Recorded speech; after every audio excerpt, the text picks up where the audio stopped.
folks, welcome to an episode of the Artenders with Mac and Dan. I am Dan, he is Mac. Hi, y'all. We're doing a wonderful episode on the film titled Everything Everywhere All at Once, released in 2022, directed by and written by the Daniels, Daniel Kwan and Daniel Scheinert, and it is starring Michelle Yeoh, Stephanie Hsu, and Ke Huy Quan, and it is a movie about it's like multiverses that are sort of multi-dimensional, multiverses, realities converging. Yeah, it's a multiple of them converging on one, and like it's just this regular woman, and she is sort of dragged into this entire mess of adopting realities, and so like she adopts the reality of her being a kung fu master, and so like she kind of learns that and inhabits that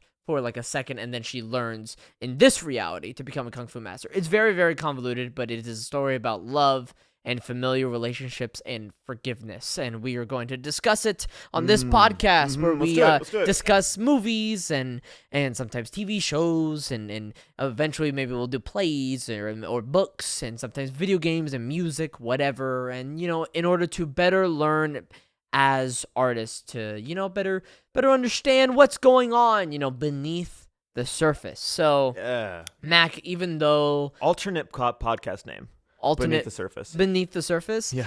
I suppose. The Artenders : Beneath the surface. That's too long. Yes, but so Mac, even though that this was my pick, you were hearing extensive things about this movie. Yeah. How great this movie was according to individuals who have seen it prior to us needing to see it for this podcast. So, how were those expectations met? Assuming that those expectations were met when people were telling you, hey, this is one of, if not the best movie I've ever seen, and then you see it, what was the juxtaposition on that? Because I think I could comfortably say that both of us think this is a great movie. Easily. Through and through a great movie, and we could say on the front end, you should watch this movie. It's worth a watch. Yes, absolutely. And it's definitely unique and definitely incredibly stylized, but also well done for the most part in that sense. Right. But the juxtaposition between expectation and reality, what was that for you? I think that, just like you said, I think most people, if not all people that I know that have seen the film, can agree that this is in the upper tier of movies ever made. Easily in the top 1%, but it's just it is absolutely a great movie. The debate to be had is where it falls in that list of great movies. Whether or not like this movie is a perfect movie. Exactly. Exactly. That's what it is, because I think most people can agree this is a great, fantastic movie. Yes. And I think there is a discussion to be had on whether or not this is a perfect movie. Yeah, because there are some people that are claiming that it is, and I think that's the main reason that I wanted so bad to watch it, and I'm glad you picked it, is because whenever someone makes that claim, that is a very bold claim. Yeah, definitely the prisoner of the moment-esque sort of claim, like right after you watch it, and like, I've never seen anything like this, therefore it is perfect. Right. Where like, even though you have never seen anything like it, that doesn't necessarily mean I also never saw anything like Limitless with Bradley Cooper. But I can very easily say that's not the best movie ever made, or Looper with Joseph Gordon-Levitt. That's a great movie. Yeah, again, great movie. I love that movie. Way not the best movie ever made, or perfect by any means. So really trying to make sure that we see this movie not through rose-colored lenses, but that we see it for what it is. And also maybe it's standing in terms of history and the timeline of movie making and whatnot. Sure. So the big comparison to be made is between this movie and Parasite. I know a lot of people keep comparing it to Parasite, and this is why.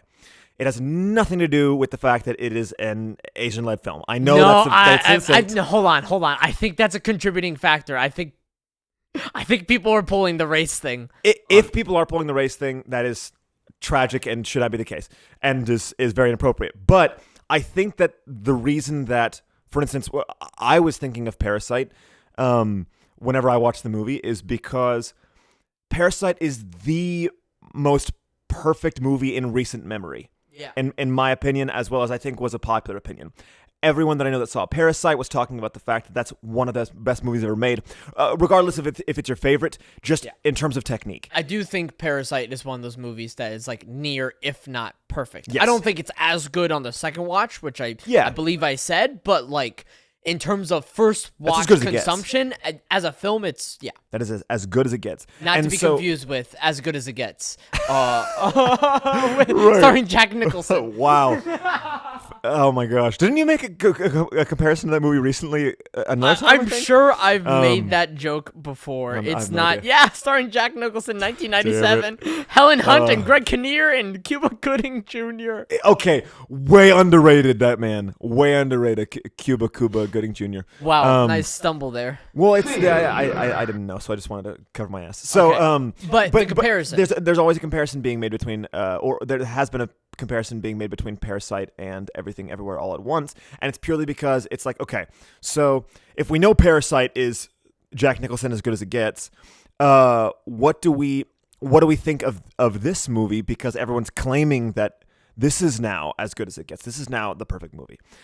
So they're kind of, it's sort of a rivalry in the same way that maybe Parasite was being compared to whatever perfect movie came before it. But anyways, The Social Network. I don't know. So I'm glad we watched it. I think that I'm glad that I've had some separation from it, because if we recorded this podcast directly after I watched the movie, I would be a prisoner of the moment. Just like you were saying, I would be saying that it's the best movie of all time. Well, because the movie is so focused on the emotional journey. You know what I'm saying? Thank you so much for saying that, because we were just talking to your girlfriend, one of my best friends, Shama. Yeah.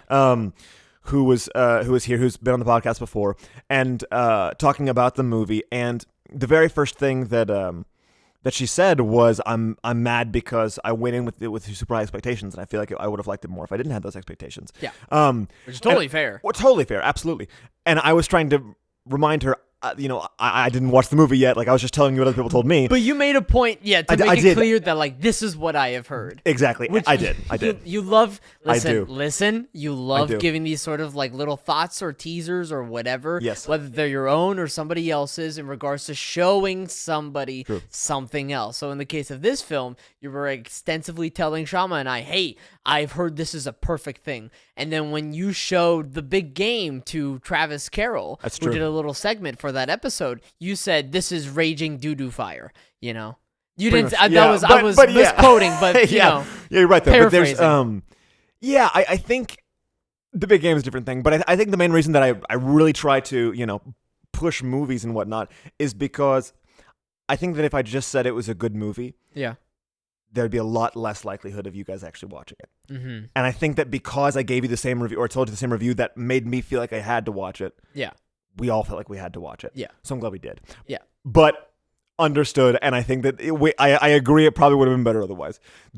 And also, because I know that because I had the same experience, right? I went in with super high expectations. It was a great time, and then after the fact, the longer I've stayed away from it, the more I have, it's kind of hit me, the reality of it. So let's talk about the reality of it, or let's actually talk about the emotional experience first, and then get to that. Well, I actually want to just ask this question before we get into all of that, and it's a simple yes or no question. Is this movie then, in your heart of hearts, a perfect movie? No. Yes or no? No. No. And I agree. Yeah. Even though it's fantastic. Would you say this is... And not every movie can be perfect. Like, it's like whatever, that's not a bad thing. I'm going to ask two questions back to back. It's not going to go on forever. They'll feel like questions that will, but they're not. Okay. Would you say this is an easy top 50 movie of all time? Oh, I think it's worth having the conversation. Yeah. Right? I don't think it's an easy top 50, but like... Do you think that... It could be... It's very likely to be in a lot of people's top 50. Yeah. Do you think that there's a possibility that it could be top 10?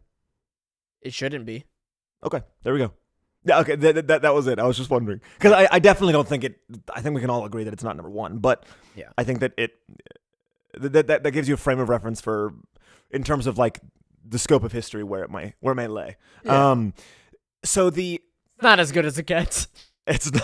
It's not. It's not as good as it's not as good as it gets. You're right.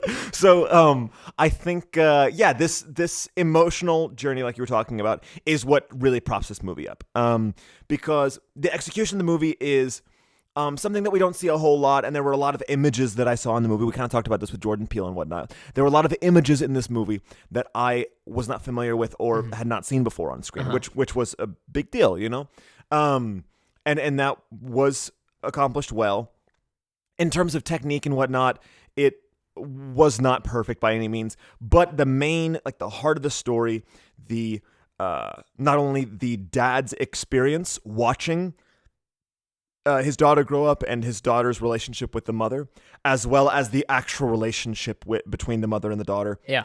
There were, although again, like in terms of arc, not perfect, there were such beautiful moments, specific moments that you can tell that it just felt like the type of thing that whoever wrote or directed this, it came to them in a dream type thing, you know? Yeah. Like they imagined these specific pictures or these specific moments or these specific nuggets. And so if we're looking at this movie from a Martin Scorsese's perspective, which I know, but Martin Scorsese always says, like, his big thing is a movie is just a collection of moments. That's what he says. And that makes sense with his movies because so much more than that, bro. Right.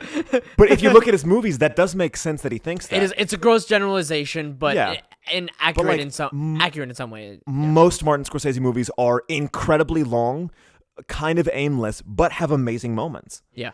And I think that was kind of this movie, was incredibly long, kind of aimless at moments, but had amazing moments. Like amazing little scenes that were incredibly long, amazing moments all at once. Yeah.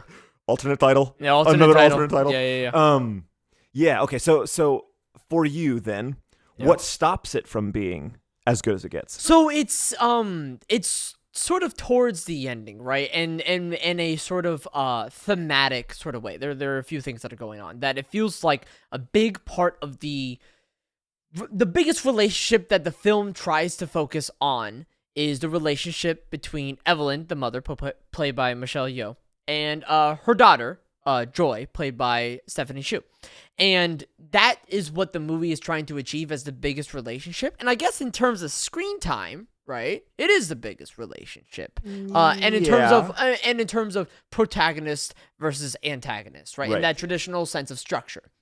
However, in the actual execution of the film, I was 10 times more interested in the relationship between Evelyn and her husband, Wayman. Yeah. I was much more interested in that. And I think, I'm not sure if the movie was trying to focus more on the relationship between the mother and the daughter, more so than the mother and her husband, or if it was trying to, like, balance both of those. But it did consistently feel like the main focus of the movie was not to have the biggest relationship be between Evelyn and Wayman. That felt like that relationship was supposed to be a stepping stone to something else. Yeah. But for me, that was the most special relationship in the film. Yeah. And so it sort of loses its way there. Then there was a sort of thing where it did feel like 4 different climaxes happen at the end.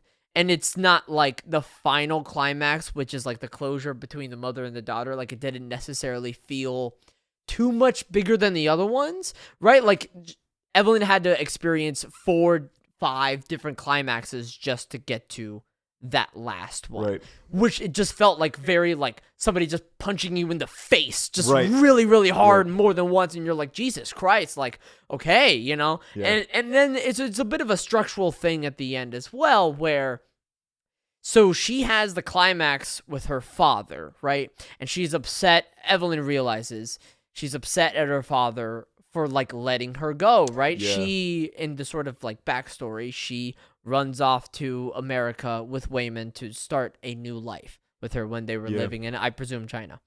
And so she does that, and then she has the realization of, with her father, like, why did you let me go, right? Her father is a prominent, like, character in this film for the most part, right? It's particularly in the sense of, like, how he influences Evelyn's decision, right? His name is Gong Gong, and he's played by James Hong. So she has that experience, right? But then later on, like, I don't know, probably like 10 minutes later tops, she has the journey of letting her daughter go. Of course, then she realizes, wait, no, I can't let my daughter go, right? But it doesn't really make structural sense for the protagonist to learn, hey, that's shitty that my father let me go. Why did he let me go? And then 10 minutes later, she lets her daughter go. Yeah. And, like, of course, like I said, she, turns back on that. But structurally, it doesn't feel sound. Right. It feels like she should let her daughter go, then realize, oh, my dad let me go. Exactly. That's not okay, so I shouldn't let her Exactly. go. That is structurally how that should have happened. Yeah. And so, and once again, it's that sort of like beating you in the face with climaxes of realizing her father let her go. Why did he do that? And then realizing and finding in her heart to still love him and have them love each other, right? And then that experience-ish, with her husband now of like learning to love and learning to lead with love and learning to trust and learning to just believe in the world with her husband, right? And then it's the relationship with her daughter and then letting her go, but then and like that feeling like a climax, but then realizing, oh, wait a second, no, I can't let her go. And don't worry, all before that, there's also the faux ending of the film, right? Yeah. The film pulls like a fake ending, which is actually really well done. I Oh, actually so really funny. liked it. But that feels like a climax in the film as well of like, this is it. This is the end of my life. Then there's another feels like climax in the film shortly after that where, it's kind of weird, but like Evelyn's daughter in another dimension becomes this like supernatural being that doesn't find the meaning in life anymore and like nothing matters, right? And that's her MO essentially, and tries to bring her mother to realize, hey, nothing freaking matters, do whatever you want, and that can like lead to anarchy and chaos.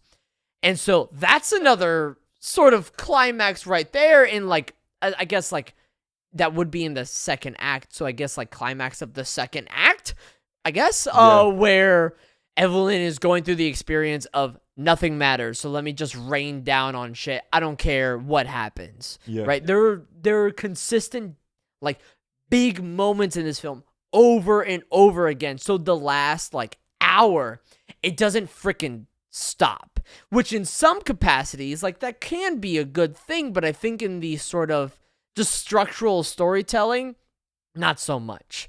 But I will say, in the emotional journey, I thought this movie was very, very successful. And so what it felt like to me was the movie was a lot more interested in the emotional journey of what those particular characters are going on and then how that's going to influence the audience, right? As opposed to like making a cohesive story in the back half of the entire thing. And also with that being said, like this is a film about like adopting and adapting to like a different reality that you could have lived, learning those abilities, and then like all of a sudden now you're a kung fu master, or now you're able to spin a sign really easily, or now you're a kung fu master with just your pinkies, right? Like, which we do need to get into that, by the way. We need to get into the whole multiverse type approach. Yeah, but that is super duper difficult to do. And so with that being considered and looked at, like, I think the movie is incredibly successful in that regard, right? Being able to tell a story and to juggle 20,000 balls at the same exact time. However, of course, things are going to slip through the cracks. And so even though the emotional journey is superb, in my opinion, that doesn't mean the actual structure of the story itself is as superb as the emotional journey is. On that, I think that, and this might be a sizzle serve. I don't know. Whoa. Might be a sizzle serve. Oh, no, double down. It is a sizzle serve. This is a sizzle serve. You tell me, basically, if this is a sizzle serve or not. I think that what's frustrating about this for me, but also what makes it so appealing to most people, is that there is a perfect movie that exists in this movie. Yeah. And I think that, honestly, because this was something that we were talking to Shama about before she left, is that a lot of it comes down to the writing. I'm not sure. I think that there are some problems that could have been solved via writing, but I also think that most of the problems that we have could have been solved in the editing room. I think that if they took a longer time and tested this with more audiences, or maybe maybe tried a couple more things in the editing room, or granted themselves a little bit more time, they probably could have cranked out something that was a little closer to perfect. Yeah. Like, for instance, I think that I mean, what you were talking about with the Evelyn, like when she finds out that her that her dad left her, and like having that emotional experience and everything, as well as the her leaving her daughter, I think that can honestly kind of be solved in editing if you put those moments a little bit closer together, or if you like maybe like you cut out the space in between, or if you even flip flop those moments. I think another one that is that could very easily have been solved, that is probably my biggest knock on the film if I was going to pick anything, is that because it has the multiple climaxes, I think that you can stop those moments from feeling like climaxes in pacing. I think because the movie is so damn fast, which is fun. Which is funny also because the movie is over 2.5 hours long. Right. But no, but I mean, like, because the film is going at such a fast pace the whole time. It has too many moments where it slows all the way down. And I think that if they were more careful about the moments where it slows down, it would have not felt as long. What, is there a particular moment that you're So, like, for on instance, about? I like the whenever they're rocks. In the Rock universe, whatever. About that, and it's just text on screen. Love that moment to death. It's one of the so fun. For some reason, even though I forgot about it, that's one of my favorite moments in the film. Oh, it was amazing. It was amazing. It was brilliant. Because they placed that moment where it was, which was about 30 minutes before the movie was over, it was just too hard of a slam on the brakes. Mm-hmm. Because we slammed the brakes so hard and sat in absolute silence in that theater for like 2 straight minutes. Although it was fun and a really good idea and it was a very good moment, it felt too slow, abrupt. too closing. Yes. Because I mean, it's almost like and like, if you're gonna do that, you can only do that once. That's what I'm saying, right? Is that and it did a couple times. I mean that was the most amazing part of the film, and the reason that it was so breathtaking, and the biggest hindrance is that it granted itself full permission. Yeah. And the full permission that it gave itself allowed them to explore so many ideas that were so fun and very easy to buy into, as well as it made it very, very chaotic and difficult to difficult to put your finger on. I feel like the story, or most stories, should feel like a road trip, in that whenever you get in a road trip, right, you like pack up the car, and we need to have a moment where we're packing up the car, and then we need to like drive down the road a little bit before we get on the highway, and then we're on the highway, and we can stay on the highway for as long as we want, but once we slow down, I don't want to get back on another highway. I want to be at my destination. Yeah. And so the fact that we slowed down so many times felt like I was caught in traffic. Yeah. Not, you know what I mean? It didn't feel like I arrived at my destination. Sure. It felt like I just kept slamming on the brakes. Yeah. I hope that analogy tracked. No, I think it does. That's what it felt like, and it was frustrating a couple times. Yeah. Did you feel like there were any other glaring issues that were missing? Glaring issues? No, I like that. I think that's the biggest one, right? Yeah. And I guess like glaring issues that, like, because also the movie is so fast, and it's just trying to introduce you the concept. It's one of those that, like, it's built on this concept and it's trying to introduce you on the concept, but it's not trying to focus too hard on the structure of the concept and how the concept works, right? Yes. I was about to talk about that. And so what that does, right, that works in twofold, right? Like, that can succeed for the movie where, like, obviously this is not the focus. We don't want it to be the focus, so we're going to focus on something else. You know, even though that the concept of this movie is the multiverse adapting realities that could have happened, and you're learning all those skills and traits and whatnot, you know, hot dog fingers, whatever. Hot dog fingers.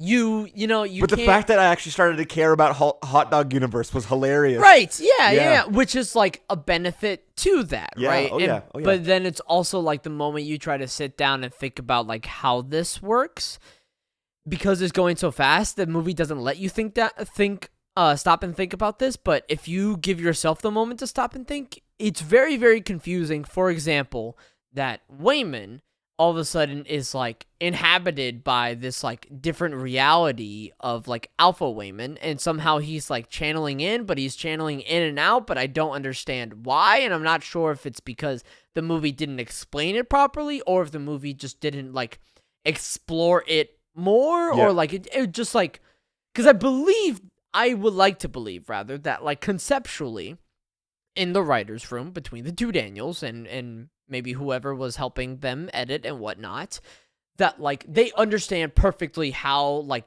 the rules of that world work, right? Yeah.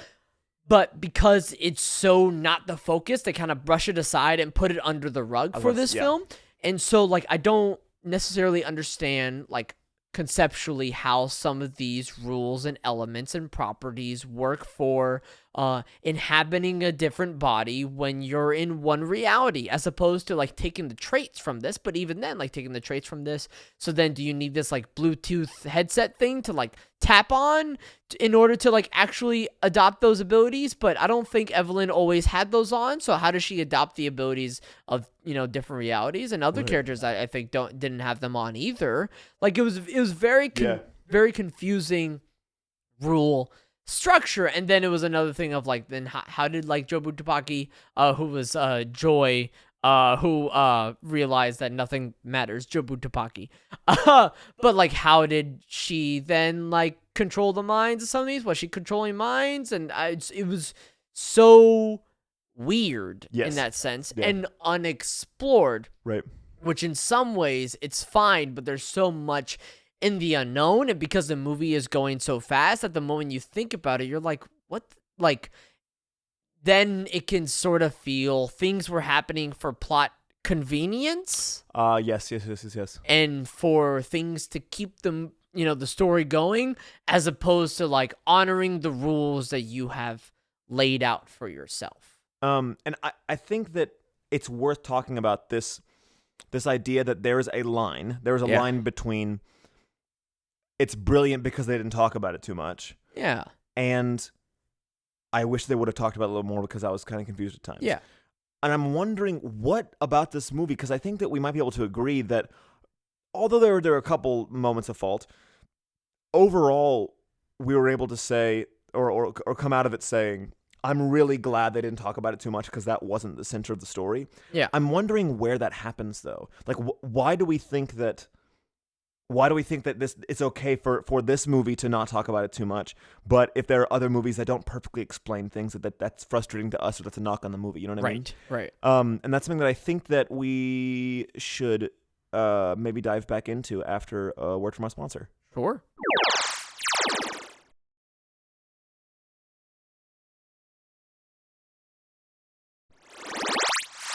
All right, Danio, let's get into this. So why are we able to watch this movie, see all of its faults as, not all of its faults, but a lot of its faults as victories rather than faults? Because there are... I mean, I'm still seeing them as faults. I mean, like, I'm able to acknowledge them as faults and move on. You know, I'm not going to, like... But I guess why the move on? Why the move on? Because I think the movie succeeds really, really well in other places. And, like, it's one of the things that, like... It's not like the movie is trying to focus on the things that are generally unexplored or unexplained, right? How is there a reality where Rakakuni is a real thing, where there is a raccoon in a chef's hat at a hibachi restaurant, and clearly trying to, you know, obviously like Ratatouille, you know, but which is still one of the funniest moments in the film. So funny. It's so funny. Yeah, and I'm sure it started just purely because I'm sure somebody accidentally said Rakakuni, and just like, wait a second, what if we actually just have a Rakakuni reality, right? Like, how can there be a kung fu master with pinkies? How can there be a reality where there are like hot dog fingers, right, where like that's actually started? It's a really funny clip in the film because they do this like flashback, but to like millions and millions of years ago, where there's two apes fighting, and the ape that wins actually has hot dog fingers. Yeah, Instead of the regular ape with regular fingers, that's the one that dies. So in this reality, the hot dog fingers ape killed all the regular fingered ape, and so that's how reality becomes it. Certain moments in this film that baffle me because after me and my girlfriend Emma watched this movie, we instantly started researching almost as much as possible, like who are these people, where they come from, like I mean the Daniels specifically, right? And they also directed like Swiss Army Man. Yeah. Well, very different movies than this, to be honest. But strange and absurdist and conceptual in that case, all the same, right? Yeah. Where it's just like they're focused on the wackiness, the craziness, and not trying to explain. I mean, I haven't seen Swiss Army Man, so maybe it's not so much for that. It's not nearly as fun as this movie. But they don't try to like do a deep dive into the explanation of that because that's not the most interesting thing. And it's also like this movie is already almost 3 hours long. Imagine trying to sink in more time into the explanation of everything, right? Like it's fine to say, hey, this movie doesn't really explain it, and that's a knock against this movie. But I can also see myself as a producer or a director or a writer of like, we don't have time for that. Right. Like that's gonna have to just be a criticism. And we're going to have to live with that and bite it. Would you have been willing to watch a longer movie? I would have been willing to watch like 2 or 3 movies. I don't know if I would have been willing to watch one longer movie, though. Yeah. I think this kind of sinks into our talk of, I mean, why not start playing with the idea of reintroducing intermissions in movies? Yeah. You know what Honestly, I mean? God, I mean, there's just like so many things, like especially like I think this movie and the Batman. It's just like I gotta freaking pee, guys. Right, I gotta pee, and I don't want to miss the film. Yeah, no. And honestly, I think that there are both those films specifically, especially those 2 films, which is funny because like we've been going to the movies recently, and we've been consistently having this experience at this point that a lot of these movies could have benefited from having intermissions, and maybe like part of it too. Because I remember having this experience when. This was like our 2nd or 3rd episode when we reviewed Seven Samurai. Yeah. And that movie, it's like 4 hours long, but it had an intermission, and it was great. Yeah, no, that was perfect. I loved that. And part of it, too, is like I was able to pause it, right, and then take a longer personal intermission, right? But there was like structurally in the film is like, we're going to take a break here. Mm-hmm. So, I went out, I got a cup of coffee, I had a snack. Like, it was like splendid. It was a beautiful day out. I was having the best of times. I think that might be the problem is what if you were to make an intermission in the movie theaters, how long would you make it? I mean, 10, 15 minutes. I guess, but I don't know. I mean, maybe even shorter, right? Like maybe like 5 to 10, right? Because like the movies are not so much of a communal experience as they used to be, and they're much more of a commercial experience, right? Whereas the theater is still much of a community experience. Oh, yeah. So when you have an intermission, you go out and you converse and you share experiences with others. But for a movie theater, there's not. I mean, who's there? 2 other people in the audience, and I feel like I just dabbled in 5 different dialects at once, but. Yeah, but like, you go to a movie and there's only like 2 other. I mean, there was literally only 2 other people in the movie theater with us when we watched this film. Like, it's not the same as it used to be. And so the most you could do, go get a snack, right? Pee. That's what I'm thinking. That's really it. And like, that's also what you would do in a traditional theater space when there's a play. But like, there's much more of like a community of like everybody's in that sphere per se. I don't know. And there's also like wine there too. So I don't know. Yeah. That's a tricky thing. But that might change the layout of a movie theater. But could this movie have benefited from an intermission? Yeah, I think so. Yeah, 100%. I think there's a version of this movie that has an intermission. I'm not sure. I'd like to live in the reality where movies still have intermissions. There, I said it. Yeah, that's the biggest sizzle serve we've had on the show so far. So there are plays that are 90 minutes, and you're in and out, boom, boom, pap, right? No intermission. But then there are plays that are like 2 hours or so, and there's an intermission. And, I'm not saying every movie has to have an intermission, but I won't say no. Yeah. And when I saw The Hateful Eight and there was an intermission, I was like, hell yeah. Fuck yeah. I was so happy. Yeah. I think that there is something about there's something about this movie especially that I think that if they would have had an intermission, they would have granted themselves a little more permission to make the movie a tad bit longer. Yeah. And I actually think that this movie could have been a little bit longer if they really wanted it to be. But I said it out loud, and it was actually the first time I thought about this. But let's say, would you have perhaps preferred, as opposed to just one movie through this one arc, maybe like 2 or 3 movies that go through these arcs, right? Like, so I'm thinking in my head, and I'm processing this in real time, by the way, but I'm thinking in my head, maybe the first movie is about Evelyn and her relationship with her father. And then the second movie is about the relationship with her husband. And the third movie is relationship with her daughter, right? And then there are different trials and tribulations throughout all 3 of those films. And like the core of it is maybe like the multiversal stuff, but maybe like in like the start of the second movie is her having lost the ability, to do any of that, right? So maybe she's stuck in this different reality, and maybe like she's in a different multiverse, right? She's in a different reality, and she has to navigate through that, right? Yeah. And still kind of having learned the experiences from the past film, right? Like structurally stuff like that. Would you have been interested in that? And I don't think it's necessarily the right answer or the correct answer, as opposed to like a longer film or just this film by itself. But I'm curious at the thought of it. I think I would go maybe a slightly different route in that I don't think that I would have been up for Evelyn and her story for a full 3 movies, or even 2 movies necessarily. And I think that if you were to drag the one story out from her perspective in that way over 3 movies, I think that you'd be a little tiny bit abandoning the original concept of like fast-paced, in your face that is true type stuff.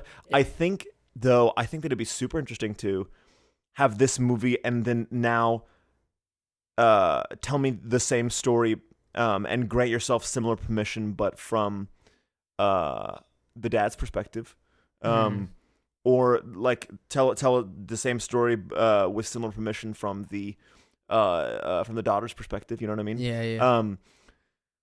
And it be like a radically different movie. Like different genre, different everything. I think that's a concept. I don't know if it would have worked with this, but actually I'm kind of getting excited about that now. The thing is, and like maybe it's a sort of prisoner of sorts for a lot of us, where like, not every movie has to be a part of a franchise. Yeah. Like, and I also appreciate this movie for not being a part of a franchise, right? Yeah. I'm being a bit, mutually inclusive here, where it's just like, I'd be interested in more movies in this world. Also, I appreciate this movie for just being, that's it, right? Yeah. But like on the same token, like this movie is so much fun. It's so creative. I think it's one of the most, if not the most creative film I've ever seen, right? Yes. From a just purely like balls to the wall, granting yourself permission. This is what we're going to do. F it. Right? Yep. Like, I've never seen a movie like that. And I would love to really sink myself into that more. And it is, like, very, like, in the moment right now, right? Where, of course, and this is going to be the case for maybe, I don't know if it's going to be the rest of our lifetime, but, like, for a while, right? That comic book movies, primarily Marvel films, are going to be the most popular franchise, whatever, for a while. That is our generation's Western. That's exactly. That's a good way to put it. And so their thing right now is multiverse and all these different realities converging, right? It's been going on for past few of their films and television shows, right? Yeah. And so, of course, now like there's a movie that goes into that concept, right? Right. And so it's very in style to do that, but the way that this movie does it, I think, is still very, very creative and a lot of fun. And I would just like for there to be more of an exploration into like how the world works. And maybe that is a direct correlation and causation of the lack of exploration of the rules and establishments of this world, of this movie. Now, like I said before, that the movie is not so much focused on that. The movie is much more focused on like Evelyn's emotional journey, and the backdrop for that is this crazy multiverse convergence point where there's an everything bagel that is synonymous with a black hole. So funny. It's a black hole. I was wheezing laughing at the Everything Bagel and them like bringing the metaphors of like the chaos of the Everything Bagel into that was so funny. And the idea of the Everything Bagel, which is actually a black hole, is I just put everything on a bagel, and I mean everything, right? But that's so funny. But that's a story that grants itself maximum permission. Yeah, right? and I buy that instantly. Yeah. That's not a problem. You for know me what? at all. I just had a moment. I just had a moment in my mind. Ooh, that's exciting. And part of it too that I appreciate about this film as well is it reminded me just now of a television show that we have watched that does grant itself absolute maximum permission. Rick and Morty. Oh, okay, But good. the reason that I'm drawing this comparison, and I Yeah. appreciate this movie so much Oh, freaking more than shit, Rick and yeah. Morty, is how much Rick and Morty sort of dumbs itself down to like dick jokes Yeah. and poop jokes Yeah. and just gross jokes, right? Right. And there are some like grotesque, like funny moments in this film too, but it isn't the linchpin of like the comedy and Right. granting yourself of the permission, for this film, right? The creativity of it is not, haha, it's a plumbus. It's a weird, gross looking Right. thing. That's the joke, right? So I don't know. I guess I appreciate this movie for like giving itself maximum permission, but also in a sense just being wacky with it. And I Yeah. think it's actually even wackier when it doesn't dumb itself down to like potty humor. Is what I'm Right. trying to say. I appreciate the movie for that. Is what I wanted to say. I do wonder though, are we very slowly, ushering ourselves into this next generation of, infinite possibilities media, where we're seeing a lot more, in film and television. This idea of, making up a concept where you can do literally anything that you want to tell what the story that you're telling. You know what I mean? Yeah. And using that as a vehicle to tell, in this instance, a story about a mother and a daughter. Yeah. And a story about a mother and her respective husband, and the story about a mother and her father. Right. But like telling those stories through this lens of you can do literally whatever you want in the world. Just make it up and it's possible. Yeah. Although I kind of like that, I do think that that's going to get tiresome eventually. Sure.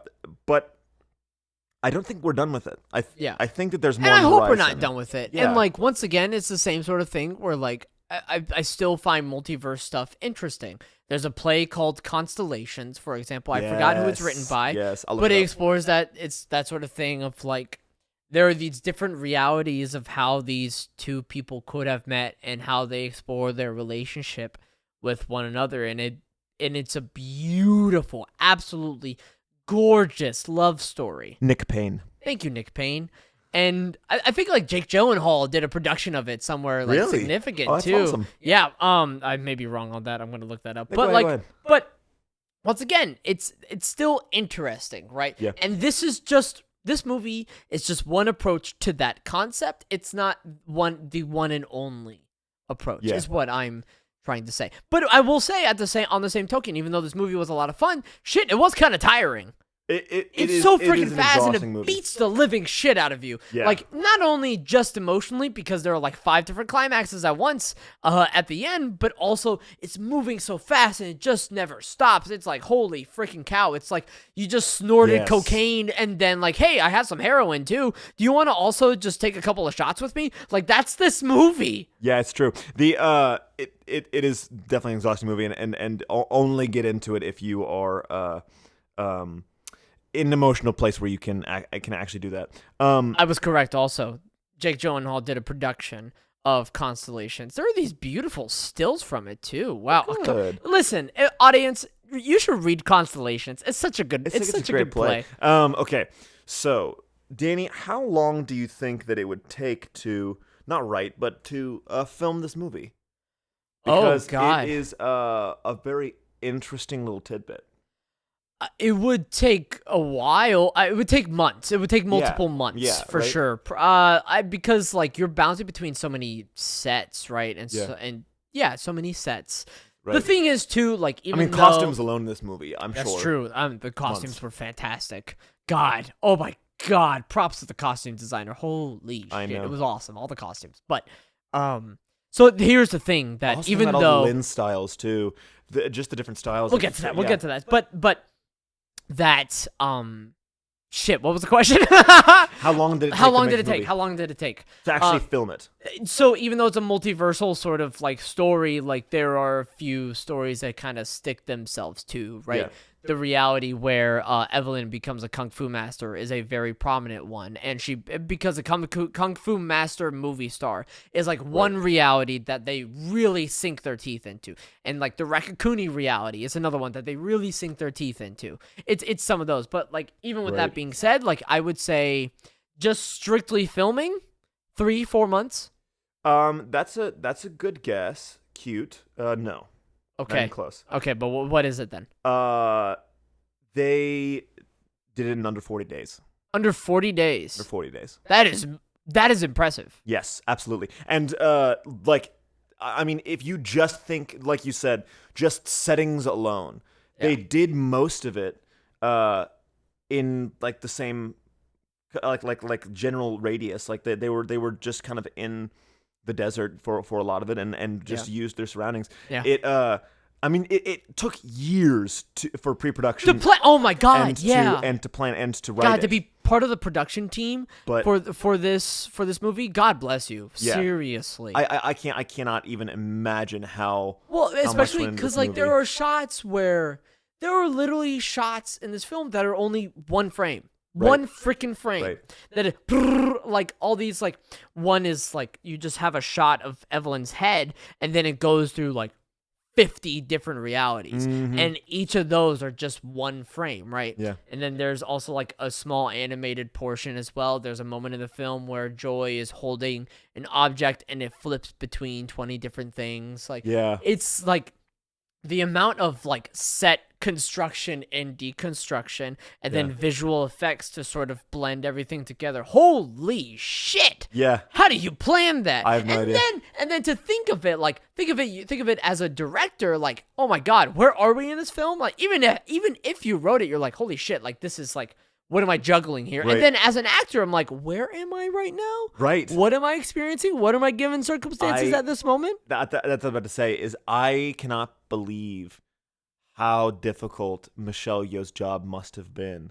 God, yeah. I mean, goodness gracious, like how does a person... And honestly, a difficult job for all of the actors. Yeah. And so with that being considered, like I think ask. they all do a very, very good job.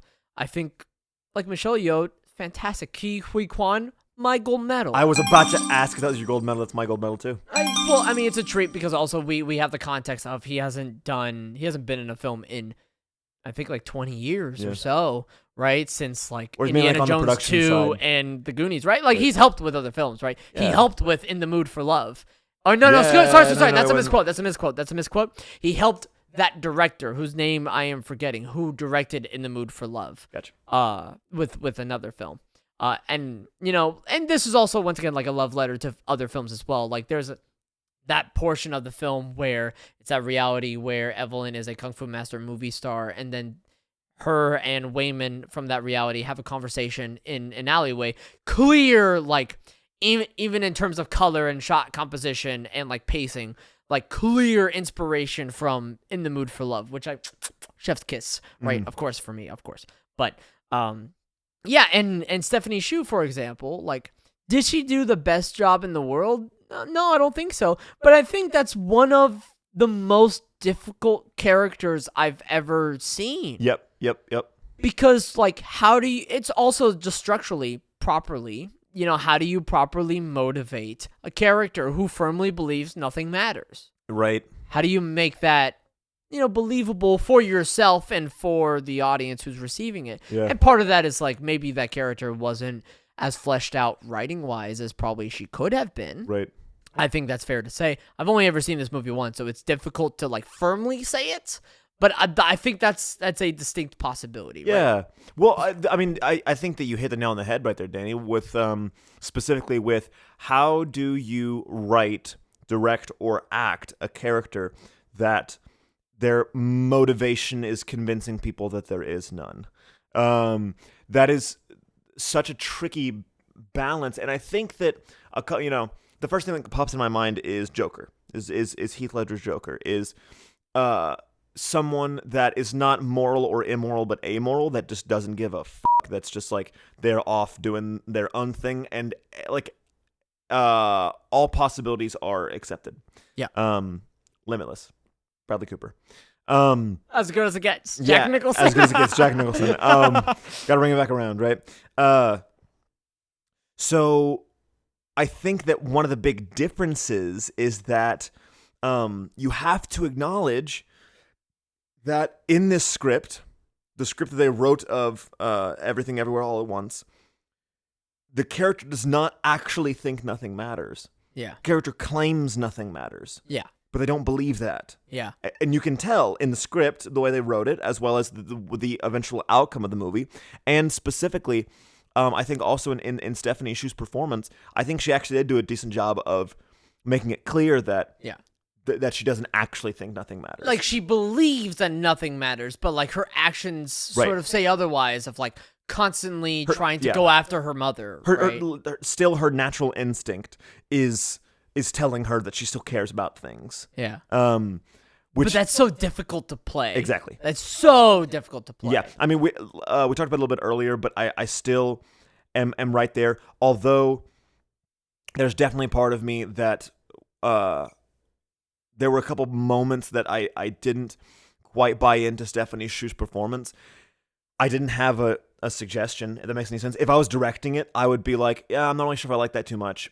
But the problem is I don't really know what I want to do instead. You know what I mean? Yeah. I don't know how to fix that. That's true. It's one of those cases where I'm like, you see something happen, you're like, I'm not the biggest fan, but like, how would I even do that? And if I'm going to give a note without a suggestion, then I probably shouldn't be giving the note, aka there's no note to give. I don't know what I would have said. The note would have to be like you give it to another actor, right? You give a note to a different actor, so they do something differently. So Stephanie Hsu's performance is informed by whatever she's receiving. We can definitely agree that anything that Stephanie Hsu could have changed would have been more of a rehearsal process type thing than an exploration of the character than a material thing. Because in terms of like a material or product based performance, the product was beautiful. It's just a matter of like foundational stuff. And just exploration. It's just time to really sink your teeth into that character and just be in the body of that character. Yeah. Right? Or I think another really, really tricky one that I think that if they had more than 40 days probably would have made a big difference as well is and that's 40 days of just filming. That's not considering like any sort of rehearsal time. Right. I mean, I'm sure they had rehearsals. There's no way they didn't. I would hope so. But how do you fully express to an actor or fully challenge an actor to grant themselves the amount of unlimited possibility as the writing and directing did? You know what I mean? Yeah. How do you grant the actor that permission? Well, also, because you could just say, "I give you that permission," but like, speaking from an actor, I'm like, okay, like I don't. Yeah. Also, what does that look like? What does that feel like? There's no version of a storyboard of this movie that fully explains to the actor what it's going to look like. You know what I mean? Yeah. So because this movie, although the story is not a revolutionary story by any means, we can agree that there were some fairly revolutionary images in terms of like the things that I saw on screen were different than really anything that I've seen before, or the attempt at things, right? I mean, for instance, we keep coming back to like the rock moment, or the sausages, or the Rekakuni, or the whatever it was, right? Are things that I've never seen before, and I don't really know exactly what you mean if you're trying to explain it to me. Like I have to see it first, and because of that, I feel like that would have been one of the biggest challenges if I was directing these actors is how do I really explain to them what their job is at this point, or what it is I'm trying to convey, or what story they're trying to convey. Yeah. Because and that's 2 minute warning. 2 minute warning. Look at that. Warning. Look at wow. that. Easy as that. So I don't necessarily know how I would have approach this, I think that now having watched the movie, I bet if they were to say, okay, we've watched the movie, this is what the movie looks like, Stephanie Shu, we're going to go back and do another 40 days and remake the entire movie all over again, the movie would look dramatically different. Yeah. You know what I mean? Totally. Now knowing, oh, that's what you wanted that moment to look like, that gives me a whole different understanding of what you were trying to go for there, because words can't express most of the things that you see in this movie is what I'm trying to say. Yeah. Danny, what are your final thoughts on this movie? It's a great movie. You should watch this movie. I want to see this movie a second time, right? Like, I totally do. I don't think it's a perfect movie. I think there are like some just structural issues with it that I think we properly explored in the conversation for this episode, of course. But I also want to slip in there because I don't think we talked about this enough. Heady play. That's right. The segment hasn't been here in a very long time. It's a heady play, a smart move. The constant changing of the aspect ratios. Yes. Love to see more films I agree. do that. I agree. It was really, really cool. And the way they transitioned too was slick. And have that be part of like thematic and like emotional moments and explorations for the protagonist. Yeah. Big thing for me. I think that should be ushered into realism too. I don't think that should be there should be a limit on that. Yeah, I don't think that should just be a stylistic thing. I think that should just be a tool for movie making storytelling. Yeah. Mac, what are your thoughts? I love the movie. I think that whether or not it ends up being one of your favorite movies, I think that you are absolutely batshit if you can't acknowledge that this is definitely one of the better movies in terms of execution that's ever been made. Now, is it top list? No. Does it rival something like Parasite for me? I know that we're coming back to that reference. No. Does it rival something like In the Mood for Love? Oh, dang it, that's another Asian-led movie. But I mean, they're all very, very good. You know. But those are like three. I mean, listen, we've seen the best three movies. Asian-led movies, and those are three near perfect, if not perfect, movies. Right. I think this is the worst of them, but I don't think that takes it out of the top 100. I think it probably in my eyes it's an easy top 50. Yeah. Anyways, so Danny, next week, this is what we're consuming. Okay. Get Out. No, I'm kidding. Us. We're watching Us, the next Jordan Peele movie, the next Jordan Peele franchise classic. We are going to be consuming that prior to our eventual viewing of Nope, as well as some other Jordan Peele media, because I really want to make sure that we see some of his before we dive into Nope.